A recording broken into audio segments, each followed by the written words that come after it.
I'm attorney Sean O'Brien. People often ask me about probate. The very idea of probate can be confusing. I want to briefly explain what probate is all about so you understand it and the steps you need to take to avoid it. Basically, Michigan law requires that if somebody dies and they leave any assets in their name alone, then it must go through the probate process. If you're survived by your spouse, then rarely is a probate necessary because everything you own is joint. It's after the second spouse dies that probate comes into play. The assets that are subject to probate court supervision could include a bank account, a piece of real estate, or some other titled asset. Now, if any asset is joint with someone else, or if there is a designated beneficiary already, then it doesn't need to go through the probate court. The probate process involves an initial court filing of several important documents, including an original will, if there is one.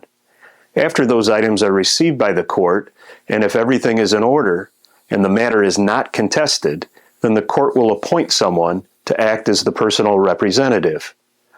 This person has an important job to do, and that's securing all property, inventorying just what is there, notifying any creditors, and then eventually distributing the property.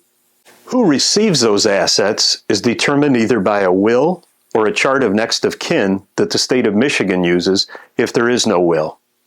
The whole process can be costly and usually takes from 6 to 18 months, depending on the county you reside in.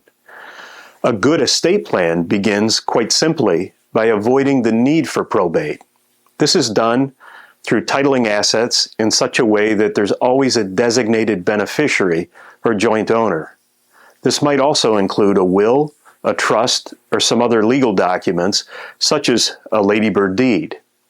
There's more information about these things on our website and other videos that I've done in the past. The key thing here is not to panic if a loved one's died and probate becomes necessary. It doesn't mean that you're going to lose assets. There's simply a process that must be followed. But that alone should motivate you to sit down with someone and take the steps necessary to avoid putting your family through this hassle. I hope this information helps you. Thank you.